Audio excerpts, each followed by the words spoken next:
even if you don't subscribe to a certain religion per se, if you believe in a higher power of some kind, or that there's some kind of purpose behind life, or something, like, you will be able to derive and get a lot from this book. Like, your thoughts kind of shape the way you perceive reality, right? So I think one of the things that I really liked about this book is he often kind of references like hell or earth, and he essentially says like you can live in hell or you can live in heaven. It really depends on how you perceive things. Jay, welcome to the show, man. Thank you very much for having me. I appreciate the invite, and I'm very excited. I was so looking forward to having you here, man. Like, I don't remember how many years ago it was, but you're the one that introduced me to this book a long time ago, The Four Agreements, and it was probably one of the first self-improvement books that I've read since I've been in my late 20s, early 30s, and it really kind of set the path for me on like where I've been going. Why don't you tell us a little bit about yourself? Oh, thank you, James. So my name is Jay Martin. I work in the financial industry at a local bank. I'm just trying to grow my career, trying to absorb any kind of knowledge that I can to improve not just of my career, but as an individual, as a person, as a friend, as a family member, just in general, just trying to be better than I was yesterday.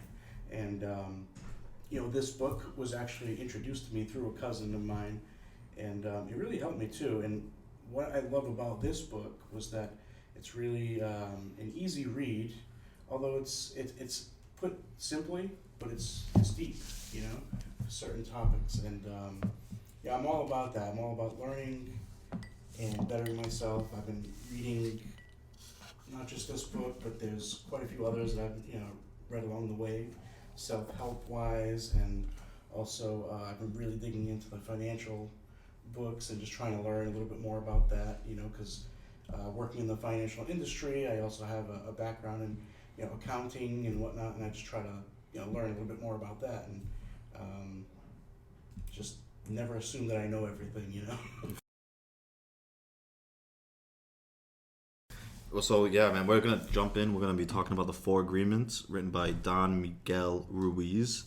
It's a great book. Let's just jump right in, Jay. So the Four Agreements. This book kind of goes over the story of really Don Miguel Ruiz, his journey as a Toltec. He was a man that was living in like the Mexico, right?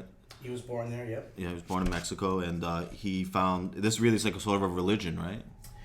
Although it's not necessarily a religion, it's more of, it takes certain bits and pieces and it kind of honors all the spiritual teachers and masters throughout history, and the Toltecs, when I dove a little bit more deep into it,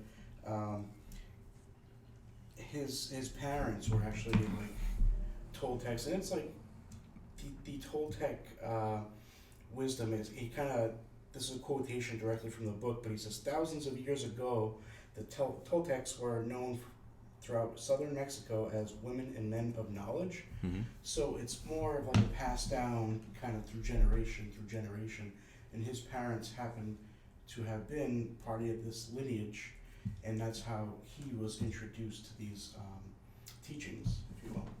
Is Don Miguel Ruiz and Don Miguel Ruiz Jr. two different people?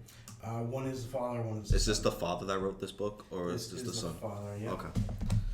So, but the Toltecs, right, Jay, themselves, they were this is a very ancient civilization that goes back to what, like the Aztecs and the Mayans. It's all around that same time. So, like the Toltecs, we don't know much about, right? Like they're not as popular as the Aztecs and the Mayans. Right. But they were, I think they predated them, to be honest, and they do have some ruins in Mexico, like pyramids and whatnot, and they have left a mark in history. Oh yeah, I bet. Yeah, that's cool. So we're really gonna be really exploring some stuff that goes way back in the day. Yeah, and it's simple teachings, but it's so relevant even in today's fast-paced world. Awesome. That's a really good segment. And so, a Toltec Wisdom book is on the cover of this book, right? So it's a book about wisdom. The Four Agreements. This book is kind of set up in a way that there's an introduction, and then there's the introduction kind of talks about Mayoti. Is that how you pronounce that word? Mayoti, like which is it's like a Mexican word for like the Smoky Mountain or that smoky view in front of us, which I'm sure we're going to talk about. Yes. I'm not sure how to pronounce that. Yeah. Sorry. Something along those lines, like the fog that kind of, is, it relates to the Smoky Mountains, but it's more of like a metaphor. Like we live in a fog, basically, and it's hard to weed out and kind of be in the present moment.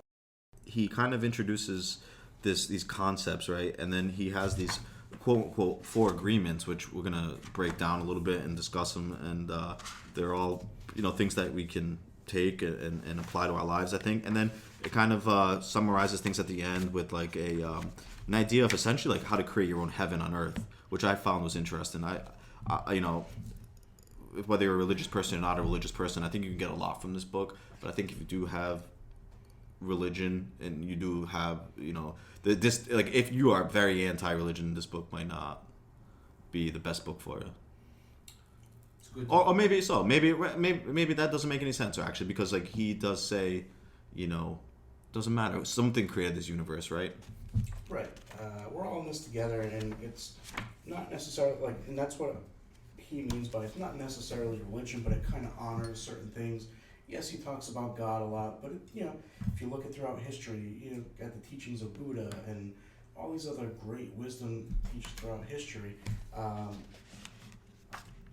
even if you don't subscribe to a certain religion per se, if you believe in a higher power of some kind, or that there's some kind of purpose behind life or something, you will be able to derive and get a lot from this book. I think every religion has a belief in God. Of some kind, yeah. Yeah, absolutely. I would say that. Every religion comes off of that. It's just normal based. But you can believe in something and still enjoy other cultures and see how they go too.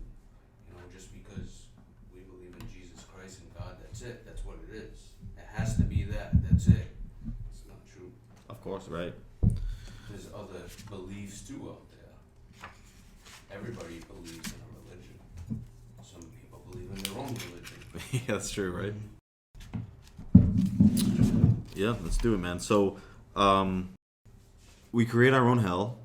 We have this smoky mirror we see ourselves in. We have this smoky mirror that we live in, right? Which is all these voices, all this noise around us, and really all those noise, all those things are really thoughts and emotions that we've been essentially nurtured to believe since we were born. That's kind of like a lot of the beginning of this book, right? Is kind of explaining like you can't live in the present because you are so caught up in your own thoughts and emotions that you can't clear that up. So like, and then a big part of this book here talks about how that happened, right? And then the four agreements are really how to get away from that, right? How to clear that up. You're absolutely right. He talks about certain things in the beginning. You mentioned things that we would learn as children and whatnot.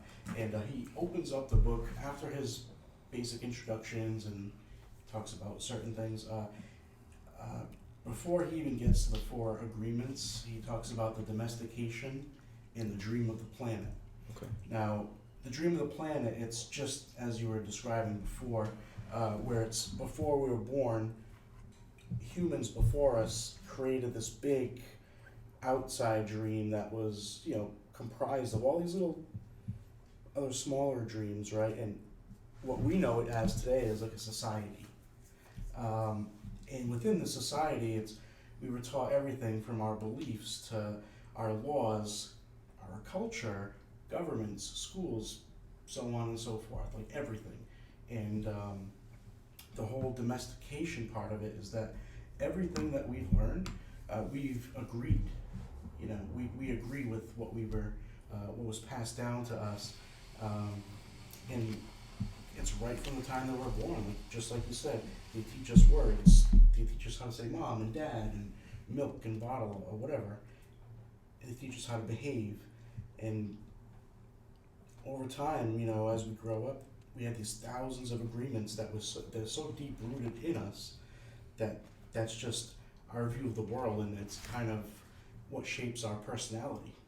Yeah, that's a great point. And when you when you have your thoughts out there and you're kind of going about your day, like your thoughts kind of shape the way you perceive reality, right? So I think one of the things that I really liked about this book is he often kind of references like hell or earth, and he essentially says like you can live in hell or you can live in heaven.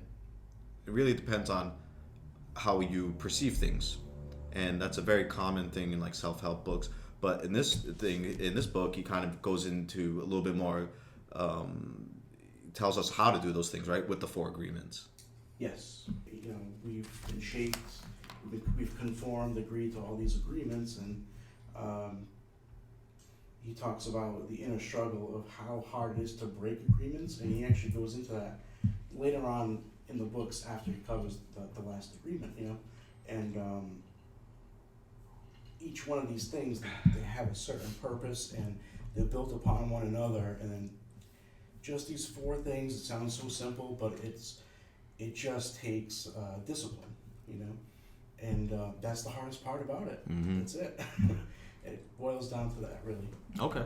Well, we've been talking about the 4 things, so why don't you tell us what are the 4 things, Jay? So the first agreement that he introduces us to is be impeccable with your word. Now, if we look at the word impeccable, it's rooted in Latin, and it means without sin. So to be impeccable with your word is to basically say what you mean, you know, and mean what you say. Don Miguel Ruiz expresses that this is the most important agreement. It's the power that you have to create with your word. You know, you use the words, that's what you have. And he talks about being a double-edged sword where, you know, you can use the word to create this heaven on earth, or you could use it to really destroy yourself, your life, you know. Mm-hmm. He talks about using the word to express emotional or personal poison in the form of anger, hatred, you know, to create hate, division between people, races, nations even. Right. We see the way the world is today is just crazy, and I think if everybody read this book and they realize, you know, that words have meaning, you know, it's super important. Yeah, because you can really like ruin someone's day, right, by going up to them and saying, "Hey, you know," in this book it says, I think, it has things like, "Hey, you look fat," or, you know, "You're stupid," right? Like that's not being impeccable with your word, because you not only are, it kind of ties in with one of the other agreements we'll talk about later. But if you start to really bash someone else, really that really speaks volumes about yourself, not the other person. Totally, yeah, and yeah, you're right. We'll get into it a little bit deeper, but yeah, like It takes somebody more though to do something like that to somebody else who hasn't done nothing to them. Of course. To be that kind of scumbag too, though. Like why? Just respect everybody else's stuff. That's all it comes down to. That's what this book is about, right? That's what you guys are reading. It's about like everything for life now and everything. In that kind of state, is that what it's? Yeah, it's like, definitely I don't like. know much of it. Yeah, so like, you know. I'm trying to understand. It's like. Because it sounds really good. If Yeah. it was a movie, I would have already watched. I'm sure there probably is a movie featuring Leonardo DiCaprio. Yeah, and Johnny Depp. Yeah. That's it, guy. I'll be first in line. Denzel.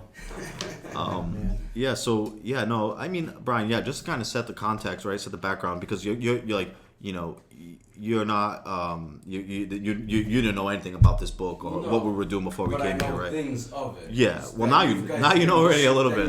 So you're the first one consuming all of this, Yes. which is awesome. But yeah, no, the whole idea, I think, is like, I think that a lot of people unfortunately walk around and we're only here as humans for a short period of time, right? Yeah.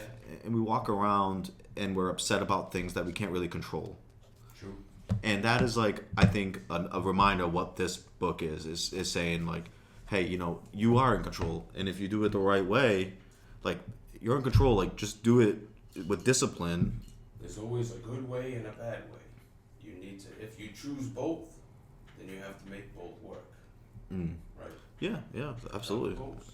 I mean, usually it's like, if you start thinking negative things, if you start talking, if you speak badly about everyone, right? Like, if you come home and you're upset with your child, your kid, your wife, and you start saying things like, hey, what the heck, why you're lazy, you're stupid, like, this is dumb, right? Like, that is just going to make that person do that even more, right? Yeah, of course, because you're helping them go into that zone more. You're not helping. Yeah. You're pushing them into a place that they don't want to be in already. Yeah. And also, like, we have to be impeccable with ourselves, right? That's the other big part of this too, Yes. right? It's like, you have to also, like, look at yourself and say, hey, I'm not, I gotta practice this, or I'm not good at this or that, and figure that out as we go. Yeah, you're right. And just like how you brought up, like, especially like within the dynamics of having a bad day, and the other person around you, it's not their fault. They didn't do anything. But sometimes, like, actually, he goes into this a brief little story that he talks about just a scenario where, imagine a mother coming home from work. She had a rough day. Yes. She had a migraine. Yeah. She has a little girl at home that's in her own world. She's happy, she's singing, and the mother, she just couldn't anymore, so she yells at the kid, "Shut up," and she was really, like, angry, and that is going to impact that child, like, so much to, I don't know. where it could be, like, say if she was singing and she really enjoyed singing, her mom, just out of her own frustration, just shouting at her, she's thinking she's doing something wrong, and so maybe that might, down the road, impact her. No, the mother wasn't doing nothing wrong, though. Unfortunately, sometimes that stuff happens. Yeah, no, it does. I mean, like, at the end of the day, It yeah. does. So, like, one of the other agreements that we're going to hear about later on is just try your best, right? Do your best. So, like, sometimes you can't control those things. They do happen. We're all human, right? It happens. Shit happens. I think your point about children, I am a father of a 4-year-old. You're a father of a 5-year-old. And we all know that children at that age, they are the happiest, right? They're not thinking bad. They're not worried about yesterday. They're not worried about tomorrow. They're living in the moment. They're happy. They can be happy. They can cry right now, and they can be hungry next. Then they can be wet. They can be dry. It doesn't matter, right? They're living in the moment. And I think we can all learn a little bit from that. And it's hard, dude. It's hard. Oh yeah, we lose sight of things, and it's just like, if, like, I see, like, I am not a parent, but I do have, goddaughter, nieces and nephews and stuff, and I see it the way they are. They're so carefree, Yeah. and they're not afraid of anything. But you know how attached you are to them, too. Yeah, You but need so I mean, much. just they're in their own world. Is Yeah, creative it's and crazy. It's unbelievable. imagination it's just completely unfiltered, and it's just so great to see, like, this kid could be anything, when they grow up, and being impeccable with your word. Like, when I think of it as when I was a child. Like, my dad would always encourage me to, whether I was playing sports or whatever, or in school, like, was encouraging me to do your best, and That's awesome, dude. don't try to, don't be just another number. He shaped me, like, who I am today, and those values, and I was fortunate that, I was raised that with my mom too, they always just wanted to push me. We expect everyone to live up to, like, expectations of perfection, but it isn't realistic. So we judge others, and we also judge ourselves, and that's a problem. Yeah. And the flip side of the being impeccable with your word is, like I had mentioned, it's a double-edged sword. It can create your own hell. If you use that word against anybody else, or yourself, like, you're just doing yourself a disservice. What you tell yourself, can shape you, and this is not the only book that I've read this in. You talk about, like, The Secret, for example, like thoughts become things and whatnot.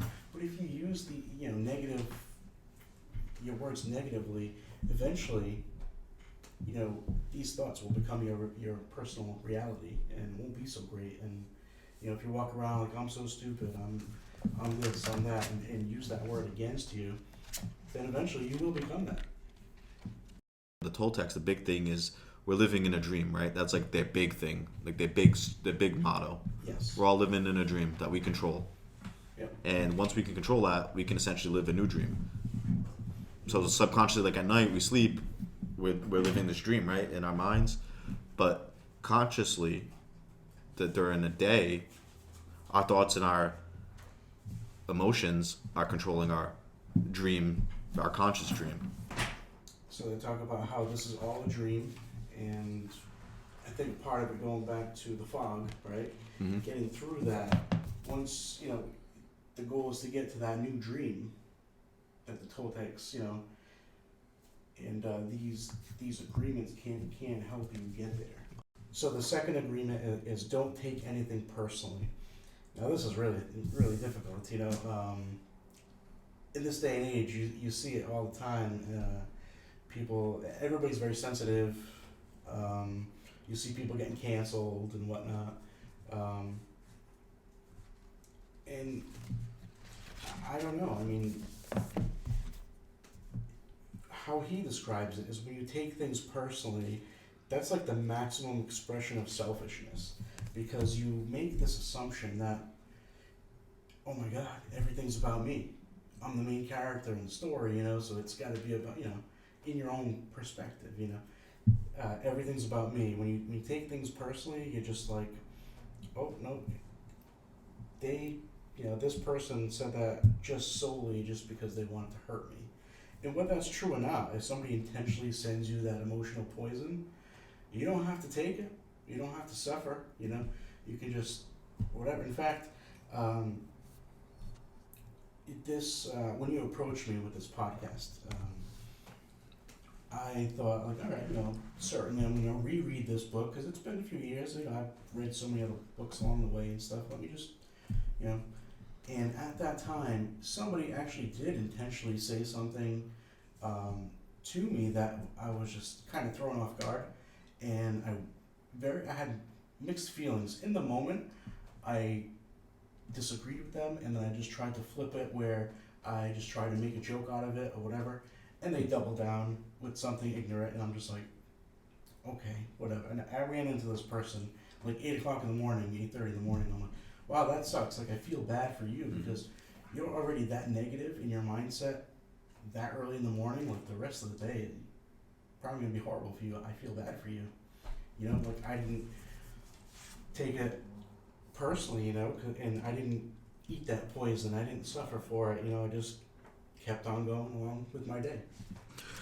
You had like a negative situation come up, right? And you were able to handle it better than you probably would have than if you weren't like actively trying to like be wiser or trying to like get better at this crazy journey called life.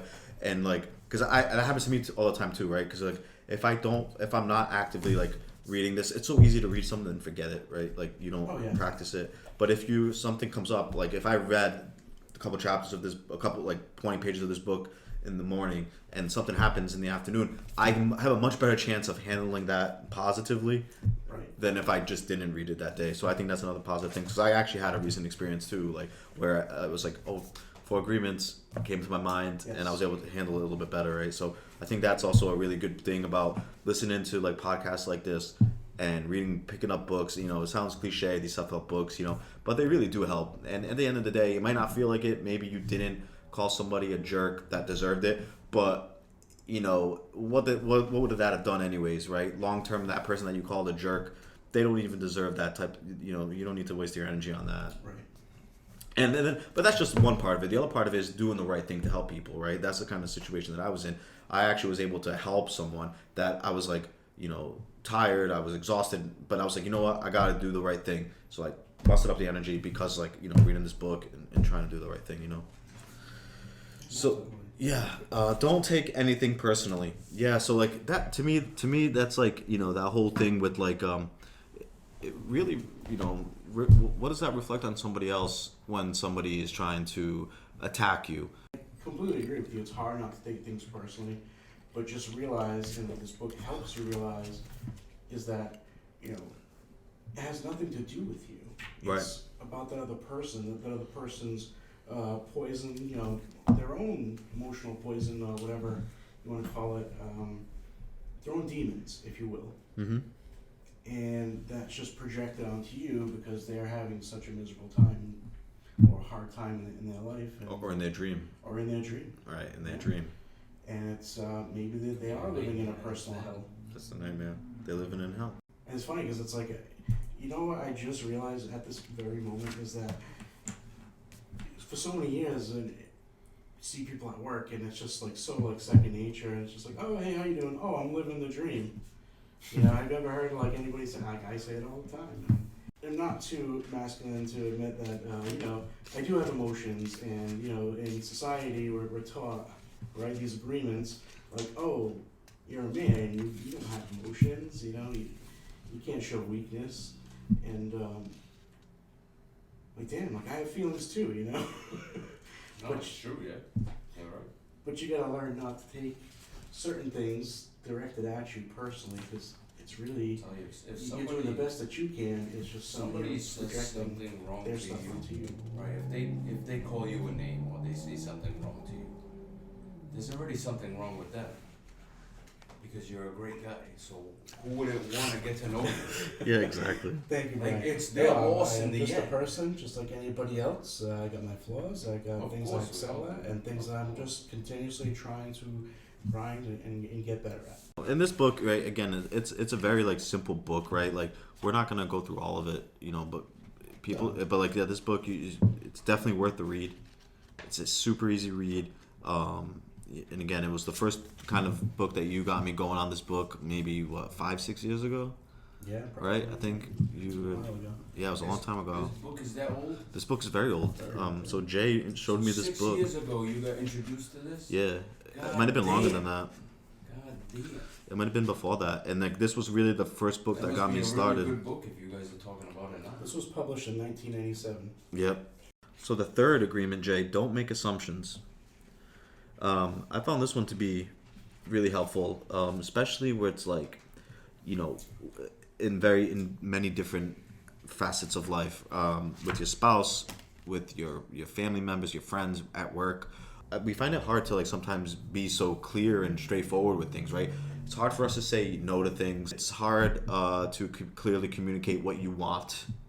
And I think one of the things that we all have to learn as we go through this dream is, you know, sometimes in your head, right? Like you're thinking, my question or my statement here is perfectly laid out. They're completely gonna understand where I'm coming from, and me saying this the way I'm gonna say it is gonna make perfect sense.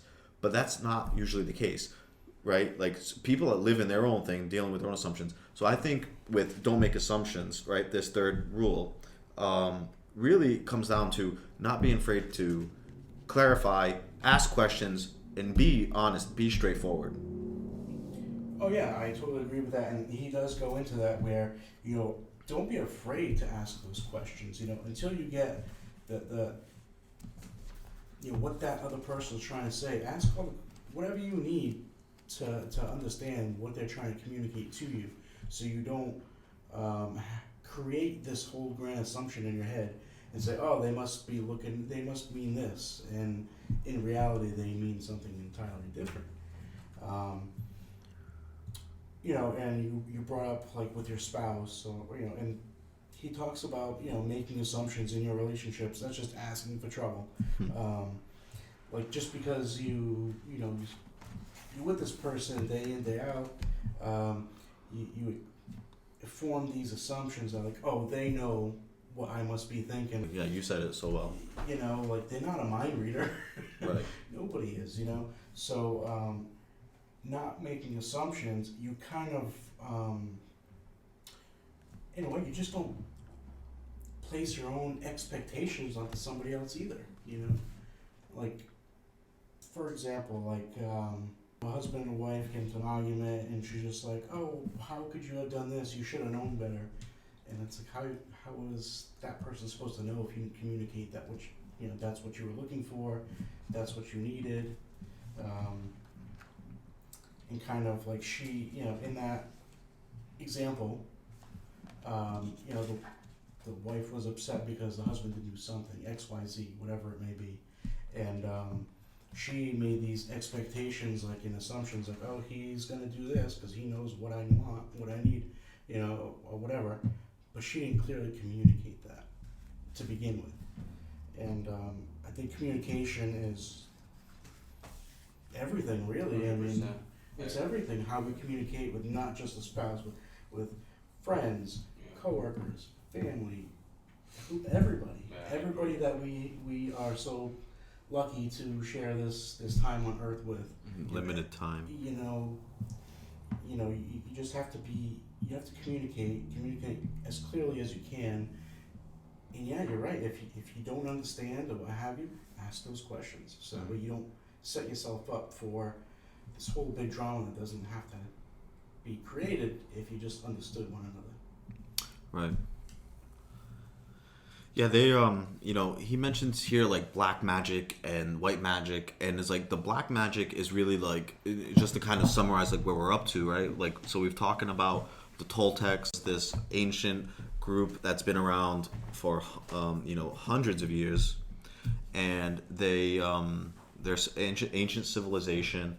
They believe in this idea of a new dream, and they believe they have the beliefs that we're living in this dream and our emotions control this dream. Really, our reality is a reflection of our thoughts and our emotions, and they believe that with this poison, emotional poison, that's really like black magic that these people have. You're allowing them to have power over your life. Two of the terms I don't think we mentioned yet, but I think are very important just to mention that is part of this book, is the whole idea of the judge and the victim mentality. Yes. And they kind of connect all the dots of what we just discussed, right? So the judging mentality of others, but more importantly of yourself, and then the victim mentality is really like when don't take things personally. Don't play the victim. Look at it, try to turn it around the other way. And the whole victim mentality thing, you see a lot these days, everybody, not everybody, but you know what I mean. You can tell certain people, they like to flip the script and say, play, oh, I'm the victim. And I think even thinking back to the podcast that you did with Jeff Parker, the whole, even Seneca talks about the whole victim mentality type of thing. And you just you use the word against yourself in those instances, Absolutely. If you really embody this whole victim mentality, then, you're really just doing yourself a huge disservice. You're using the word against you. And, it's, you're taking things personally. You make these assumptions, oh my God, all these people are mean to me because they don't like me, or, I don't know. It's all tied in together, basically. So the last agreement, always do your best. Now, what's interesting about this one is that, your best is going to constantly change. You're going to have good days, you're going to have bad days. It's going to constantly change, and external and internal forces, can determine that, depending on your mood, if you're stressed, if you're, tired, your lack of sleep, or, so every day you just want to try your best. Now, just because your best fluctuates doesn't mean you should stop trying. You're going to learn from your mistakes, and don't judge yourself. We talked about the judging part. Like, you don't want to judge yourself like, oh, my best wasn't, I didn't give my best today because of X, Y, Z. That's more of the victim mentality. But if you always do your best, you can't judge yourself because you're like, hey, you know what? You throw your hands up in the air. Things didn't go the way that I had envisioned, but I tried my best. and I'm gonna continue. Tomorrow's another day, and I'm gonna try my best then too. Yeah, and try your best to follow the three or four agreements, right? Like sometimes you're not gonna be impeccable with your word, right? You're gonna think and say things that might hurt people that you love, or you might think something negative about yourself, and that's the reality of it, right? We're not perfect, and I think there's a part of this book where he talks about when it finally breaks, right? When it finally hits you exactly how, once you practice this every day and eventually it cracks through, it's a groundbreaking moment when you find the core agreements, the core foundation of the four agreements, which you can't describe that in words. You can't describe that in any way. It's really a feeling that you'll feel when you're truly living in happiness, in love, and peace. So like one of the questions that I kind of set out to like find from starting this book to the end was that idea of the mitoti, right? All the voices, right? All those monsters, all those ugly heads, which is just simply our thoughts and our emotions. How do you clear that, right? And I think you at the end you finally get a good idea of what it is, and it's really just love, peace, finding joy in everything, breathing, relax, like feeling everything in your body, like really trying to appreciate everything that was created in this earth, and know that everything that was created in this earth is truly created by a higher power. I read this book a few times, and actually when I had introduced it to you, now what's interesting is that people, our listeners, they may not know this, but in these very walls that we are in today, right now, in this moment, when I lived here, I was in this fog. I was going through a rough time in my life. A lot of things happened. Family stuff, relationship stuff, what have you, you know what I mean? And I kind of got into this funk and this fog, and it was tough, And, I did not just this book, but, I read a lot of other books too at that time, just knowing, like, hey, you know what? Life isn't the way at that point in time, in that moment, life wasn't where I had pictured myself. I thought something different, but you know what? I'm doing my best. And I know if I persevere just one day to the next, things are going to improve. And I had to stop feeling sorry for myself and using the word against myself, like, oh, back then, it was just like I was starting off over again. And these walls, like within these walls, like I was allowed that time to start healing, and my best got better as days went on. You're a very, very humble gentleman, and I love that about you. You're a very humble man, dude, and it's awesome. Well, thank you. I appreciate the compliment. So just to summarize the book, like we have this idea of we can control our if we can control our emotions, we can control our own destiny, we can control our heaven, we can control it, or we can put ourselves in hell. And really, what Don Miguel Ruiz has put here is follow these Toltec steps that have been in this family lineage of this ancient civilization forever, and certainly we're gonna keep trying. I thought one of the things that I liked a lot really kind of summarizes a lot of what we talked about, and it's the difference between a warrior and a victim is the victim represses while the warrior refrains.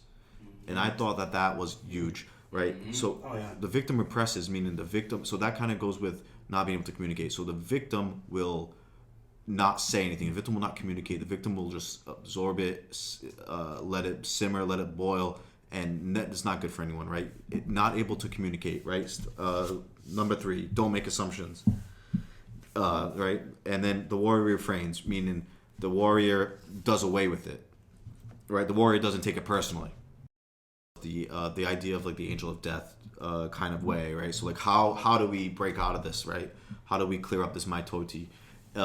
It was this idea of that we could die next week. The angel of death, right? What would you do if you were to die next week? Because if you got news that you were dying next week, your life would significantly change. Your perspective is entirely different on everything. Like, we all know we're on borrowed time, but to have a finite, like, to know ahead of time, like, Yeah. I couldn't imagine what that's like, and certainly, you're going to live your life differently. If you knew that, I think it would be so much easier to cut out all the bullshit and just focus on what's important. And, what's important is the relationships that you have, the people around you, your family, your friends, and that's it. And yeah, you can create that paradise, if you will, heaven on earth, like every day. You don't have to wait until hey, I got like 5 days left. What am I doing? For my week vacation, if you will. I got a lot out of the don't take anything personally, because that's so difficult, and you really have to practice that. They're all important, but I really like that one. That really spoke to me. And also, that don't make assumptions. I think that happens way too often, in today's day and age. And he kind of like, this is a quote from, I forget what page it is, probably 60 something or whatever, but he says, we make assumptions about what others are doing or thinking, and then we take that assumption that we created with our words, right? And we take it personally, and then we blame them and we react by sending them, emotional poison or hatred or whatever, what have you. So he kind of, like, everything just ties in, like, these concepts are so simple, but you overlay them, and it's so much deeper than just, it really is. Like, I really enjoyed the way that he wrote this book. I was very honored that you asked me to be a guest, so I took this. Oh, please, man, the honor is mine. I'm glad that you got to come over and do this, and I think we did a great job covering this book. I hope people get inspired. I hope people understand the simple concepts and can, go about their lives and try to create their own personal heaven. That's great. So, Jay, if anybody wants to get a hold of you, how can they do it? Well, we're going to link my email down below. You know me, but these, our listeners don't know that I'm not on social media. I just, I tried it, it's just not for me, but I love meeting new people, speaking with new people. One thing I didn't mention in the opening, the intro, was that, I like to write. I was a former Toastmaster. That group did great things for me. I kind of got away from it during the pandemic, it just changed everything. And I will say that they have helped me, and I think, I think everything, all the decisions that I've made up until this point kind of led me here, and I am just really glad to be a guest. I'm honored, man. I'm truly honored, Jay. And yeah, man, thank you so much. Of course, brothers. Good to see you, man. Cheers. Cheers.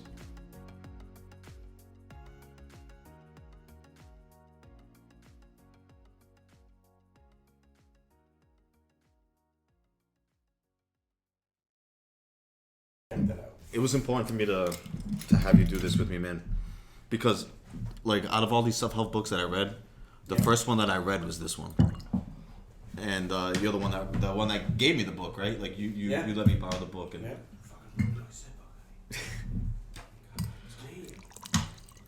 so yeah, man.